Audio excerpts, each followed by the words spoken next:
Hello everyone, welcome to my channel एंटीनेट commerce classes. Today I will discuss. आज हम business finance के और टॉपिक्स को पढ़ने वाले हैं, जिसमें आज हम पढ़ेंगे ऑपरेटिंग लीवरेज, फाइनेंस लीवरेज, ठीक है जी, composite leverage, working capital leverage. इन सारे टॉपिक्स को आज हम डिस्कस करेंगे। चलिए पढ़ते हैं। ऑपरेटिंग लीवरेज होता क्या है? ऑपरेटिंग लीवरेज का मतलब होता क्या है? ये एक ऐसा कहते हैं कि operating leverage result from the presence of fix cost. इसमें क्या होता है? फिक्स कॉस्ट होता है that help in magnify net operating income fluctuations following from small variation in revenue. ठीक है जी। Fix cost is treat as the, इसे हम फलक्रम की तरह यूज़ करते हैं। Change in sales are related to change in revenue. ठीक है, मतलब अगर हमारी सेल में चेंज होएगा तो इससे हमारी रेवेन्यू में भी चेंज होएगा। Fix cost does not change with the change in sales. जो फिक्स कॉस्ट होती है वो चेंज नहीं होती जब सेल चेंज होती है। एनी इंक्रीज इन सेल, अगर सेल में इंक्रीज होता है, fix cost remain same. Fix cost क्या रहती है? सेम रहती है। Will magnify the operating revenue. ठीक है, और ऑपरेटिंग रेवेन्यू में चेंजमेंट होता है। Operating leverage occur when A firm, कहता है कि ऑपरेटिंग लीवरेज कब होता है? जब एक फर्म जो है यूज़ करती है फिक्स कॉस्ट को। फर्म के पास क्या है? फिक्स कॉस्ट है which must be recovered irrespective of sales of revenue. Fixed cost remaining same, percentage change in operating revenue will be more than the percentage change in sales. कहता है कि जब हमारी फिक्स कॉस्ट क्या रहती है? Same रहती है। अब परसेंटेज चेंज इन ऑपरेटिंग रेवेन्यू, जो परसेंटेज चेंज है ऑपरेटिंग रेवेन्यू में वो ज़्यादा चेंज होएगा, ठीक है जी, सेल के मुकाबले। This occurrence is known as the operating leverage. उसको हम ऑपरेटिंग लीवरेज बोलते हैं। The degree of operating leverage depend upon the amount of fix elements. जितने भी हमारे कैपिटल स्ट्रक्चर्स को, जो कॉस्ट स्ट्रक्चर है उसमें जितना भी मतलब ऑपरेटिंग लीवरेज किस पर डिपेंड करता है? Fix cost per. जितनी फिक्स कॉस्ट रहेगी उसके हिसाब से ही हमारा सेल और रेवेन्यू चेंजमेंट होगा।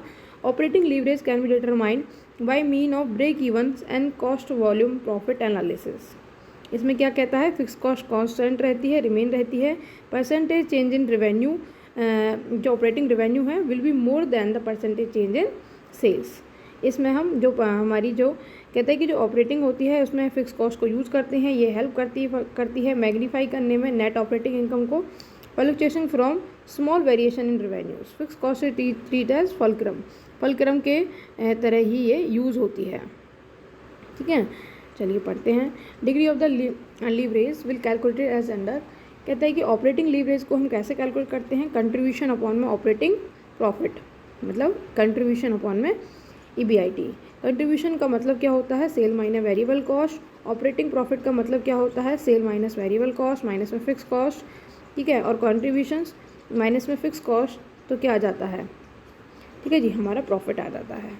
चलिए पढ़ते हैं। ऑपरेटिंग लीवरेज, इसका होता है फिक्स कॉस्ट अपॉन में total cost. Fix cost upon में टोटल कॉस्ट। डिग्री क्या होती है इसकी? ऑपरेटिंग लीवरेज की percentage change in EBIT and percentage change in sales. ठीक है, पहले सेल होता है, फिर माइनस होता है क्या? वेरिएबल कॉस्ट माइनस होती है, उससे कंट्रीब्यूशन आ जाता है, फिर फिक्स कॉस्ट माइनस होती है तो EBIT आ जाता है। तो percentage change in EBIT, percentage change in sales. ठीक है, EBIT और सेल्स दोनों में जो डिफरेंस आएगा, परसेंटेज चेंज इन EBIT सबसे नीचे वाला और सबसे ऊपर वाला सबसे नीचे। ठीक है, उसके बाद पढ़ते हैं operating leverage given rise to operating risk. इससे हमारा ऑपरेटिंग रिस्क जो है बढ़ता है। Higher the degree of operating leverage, अगर हमारी ऑपरेटिंग लीवरेज की डिग्री हायर है तो हायर द ऑपरेटिंग रिस्क, तो ऑपरेटिंग रिस्क भी हायर है। Higher the amount of fix operating cost, greater will be operating leverage since high operating risk. तो इसका मतलब है अगर हमारा जो डिग्री है वो ज़्यादा है, ऑपरेटिंग लीवरेज था, तो इसका मतलब है कि ऑपरेटिंग रिस्क ज़्यादा है। Higher the amount of fix cost, हम फिक्स कॉस्ट के अमाउंट ज़्यादा यूज़ कर रहे होते हैं। Operating cost greater will be operating leverage, कि हमारी कॉस्ट ज़्यादा है ऑपरेटिंग लीवरेज से, इसीलिए ऑपरेटिंग रिस्क हाई है। Investment and capital budgeting decisions give rise to operating leverage. ठीक है, ये इसमें मतलब ऑपरेटिंग लीवरेज को बढ़ा देते हैं। उसके बाद हमाडा इक्वेशन, ये किसने दी थी? रॉबर्ट हमाडा ने दी थी। रॉबर्ट हमाडा यूज़ करता है the underline assumptions of CAPM model. ठीक है, किसको यूज़ करता है? कैपम मॉडल को, along with Modigliani Miller जो हाइपोथेसिस थी उसको भी, to develop a Hamada equation. Hamada equation में एक तो इसने कैपम को यूज़ किया और दूसरा इसने मोदी ग्लानियर मिलर को यूज़ किया। Which show the effect of financial leverage on beta of the company. ठीक है जी, ये शो करता है इफेक्ट का फाइनेंशियल लीवरेज का on the beta of the company. ये इसकी इक्वेशंस होती हैं। कहते हैं कि MM theory imply the beta change with leverage. ठीक है जी। BU का मतलब होता है is the beta of a firm when it has no डेप्ट। BU का मतलब अनलीवरेज। अनलीवरेज का मतलब ऐसी कंपनी जिसके पास कोई मतलब कि डेप्ट नहीं हो, अनलीवरेज बीटा। यह है लीवरेज बीटा, अनलीवरेज बीटा। इसका फॉर्मूला होता है, इसका है leverage is equal to beta of unleverage is equal into 1 + 1 minus T और डी अपॉन में ई। डी अपॉन में ई कह सकते हैं, डी अपॉन में एस कह सकते हैं, शेयर। ठीक है जी, इसका फॉर्मूला होता है। उसके बाद पढ़ते हैं फाइनेंशियल लीवरेज। फाइनेंशियल लीवरेज का मतलब क्या होता है, existing when we have the fix financial cost such as the interest. उसमें क्या थी, फिक्स असेट्स थी। ठीक है जी, फिक्स कॉस्ट थी। इसमें फिक्स फाइनेंशियल कॉस्ट है। ठीक है, इसमें हम इंटरेस्ट को यूज़ कर रहे हैं, which it magnify the effect of change in EBIT on EPS। उसमें क्या था, उसमें था सेल्स में चेंज होता है, रेवेन्यू में चेंज हो जाता है। इसमें क्या है कि चेंज इन EBIT में, अगर हम चेंज इन EBIT में चेंज होता है तो EPS में क्या चेंज होता है। Given percentage change in EBIT will result into more than proportion change in EPS। ठीक है, higher the financial leverage greater is the financial risk of the company. अगर ज़्यादा फाइनेंशियल डिग्री होगी, अगर फाइनेंशियल लीवरेज ज़्यादा होगा तो फाइनेंशियल रिस्क भी ज़्यादा होगा। हायर द अमाउंट ऑफ डेप्ट, इसका मतलब है कि ज़्यादा डेप्ट यूज़ कर रहे हैं। Greater the financial leverage, financial risk भी ज़्यादा होता है। It mean there is a no डेप्ट कैपिटल। अगर कोई डेप्ट कैपिटल नहीं है, there is a no financial leverage, no financial risk. Capital structures financing decision give rise to financial leverage. इसमें क्या था, बजटिंग था, क्योंकि हम फिक्स असेट्स में इन्वेस्ट कर रहे थे। ठीक है, और इसमें क्या है, स्ट्रक्चर है। स्ट्रक्चर्स में क्या होता है, उसमें तो था बजटिंग और इन्वेस्टमेंट डिसीजंस। इसमें है कैपिटल स्ट्रक्चर्स और फाइनेंसिंग डिसीजंस। फार्मूला क्या होता है, इसमें हमने फार्मूला पहले पढ़ा था कि sale minus variable cost contribution आ गया, फिर माइनस में फिक्स कॉस्ट, फिर EBIT आ गई। फिर EBIT से हम क्या करेंगे, EBIT माइनस में इंटरेस्ट, क्या बच गई, EBT, फिर माइनस में टैक्स, फिर क्या बच गई, EAT। ठीक है, तो इसमें हम यही देखते हैं। इसमें क्या आता है, परसेंटेज चेंज इन EBIT सबसे पहला वाला। अब ये तो हो गया उसका ऑपरेटिंग का। इससे नीचे वाला सबसे पहले आ गया EBIT। परसेंटेज चेंज EBIT नीचे आ जाएगा, और जो सबसे नीचे आया था EBT वो आ जाएगा ऊपर। ठीक है, नेट परसेंटेज चेंज इन नेट इनकम। नेट इनकम मतलब जो कि हमारी लास्ट में बचती है। परसेंटेज चेंज इन नेट इनकम और परसेंटेज चेंज इन EBIT।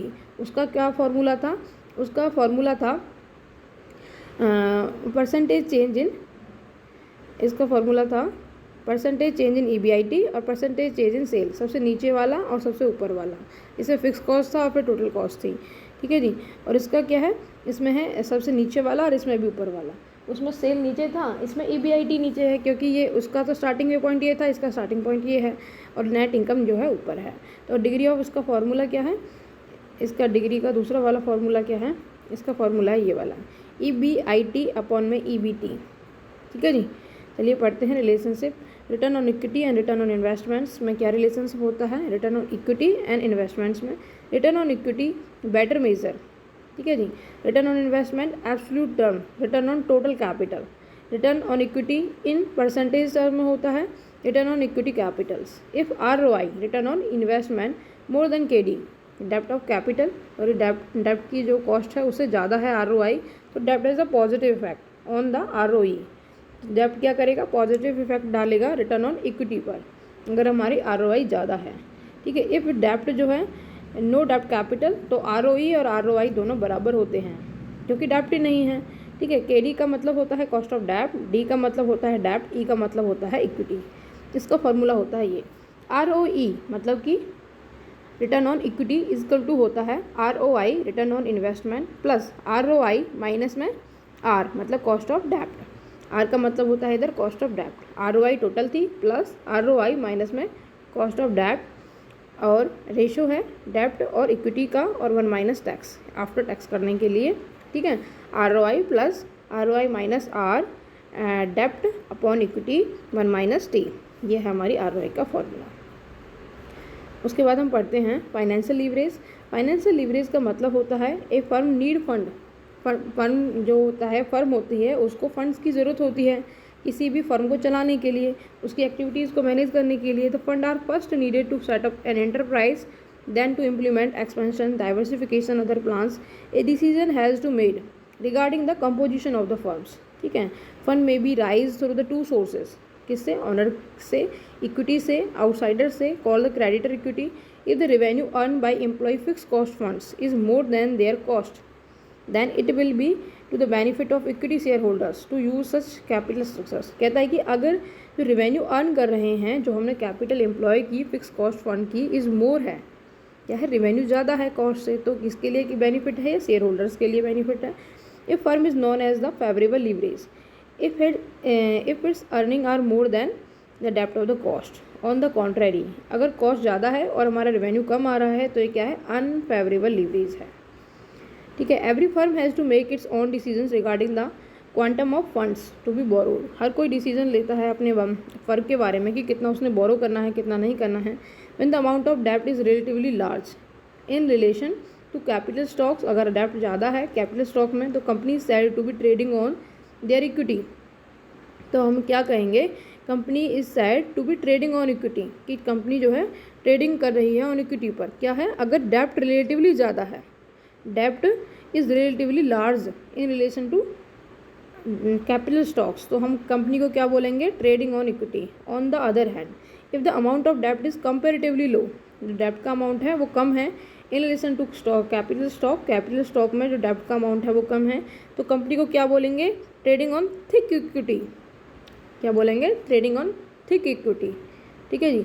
अगर डेप्ट ज़्यादा है तो उसको बोलेंगे ट्रेडिंग ऑन इक्विटी, अगर डेप्ट कम है तो बोलेंगे trading on thick equity. Trading on equity occur when the corporations use bonds, other debt and preference stocks to increase its earning and common stocks. कहता है कि ट्रेडिंग ऑन इक्विटी का मतलब होता है जो कॉरपोरेशन है वो यूज़ कर रहा है बॉन्ड्स, ठीक है, other debts, preference stocks, increase is earning on the common stock. For example, corporation might use the long term डेब्ट to purchase the assets that are expected to earn the more than the interest on डेब्ट. चलिए पढ़ते हैं break even points. Break even points होता क्या है, एक ऐसा होता है जिस पर एनपीवी 0 होता है. ठीक है, चलिए पढ़ते हैं. ब्रेक इवन पॉइंट्स एक ऐसा पॉइंट्स होता है जो कि हम यूज़ कर सकते हैं फिक्स कॉस्ट अपॉन में PV ratio. Fix cost upon में पीवी रेशो. पीवी रेशो क्या होता है, कंट्रीब्यूशन अपॉन में सेल. ठीक है जी. When the productions and sale move above the break even points, अगर हमारा जो सेल है और ब्रेक इवन पॉइंट से ज़्यादा है, then the firm inter highly profitable range of activity, तो फर्म को क्या हो रहे हैं, प्रॉफिट हो रहे हैं. अगर break even points fix cost are fully recovered, मतलब कि हमारा ब्रेक इवन पॉइंट से ज़्यादा सेल है तो मतलब वो सारी कॉस्ट को रिकवर कर रही है. Any increase in sale beyond this level will increase the profit equal to contributions. कहता है कि अगर इस पॉइंट से ज़्यादा हमारी सेल है तो हमारे प्रॉफिट जो है सारे कॉस्ट रिकवर हो रही हैं, प्रॉफिट इंक्रीज हो रहा है.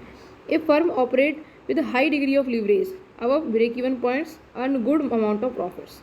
If a firm does not have the fixed cost, then there will be no operating leverage. तो अगर किसी के फर्म के साथ फिक्स कॉस्ट ही नहीं है तो क्या होगा, उसके पास ऑपरेटिंग लीवरेज भी नहीं है. The percentage change in sale will be equal to the percentage change in profit. ठीक है. When the fix cost are there, the percentage change in profit will be more than the percentage in sales. Operating leverage में हमने क्या पढ़ा था कि fix cost के होने की वजह से परसेंटेज चेंज इन सेल्स वो क्या होगा, कम होएगा, प्रॉफिट में ज़्यादा चेंज होएगा. Percentage change in profit is more than the percentage change in sales because of fix cost in operating leverage.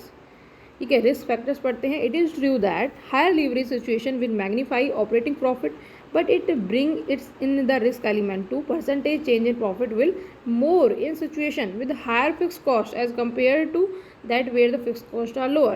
ये वही बताता है. higher degree of leverage bring is more decrease in operating profits.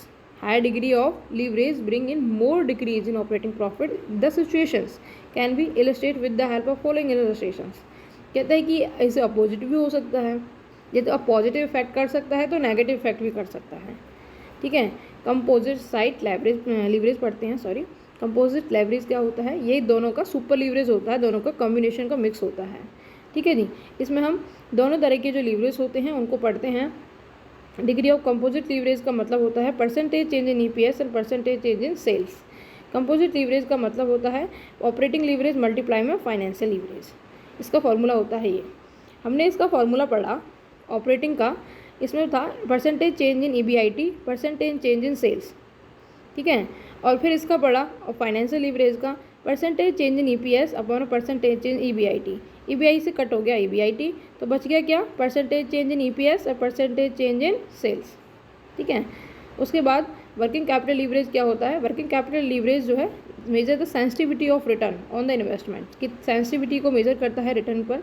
ROI of change in the level of current assets, symbolically WOL percentage change in ROI, percentage change in CA, ठीक है जी। Percentage change in ROI, percentage change in CA, current assets में कितना change आता है, और percentage change in ROI, ठीक है। In case earning are not affected change in current assets the working capital leverage simplify calculated, अगर जो हमारी अर्निंग है वो इफेक्ट नहीं करती है by change in current assets, current assets के चेंज होने से उसमें कोई इफेक्ट नहीं होता है, तो हम इसे निकाल सकते हैं कुछ इस तरह, ठीक है जी।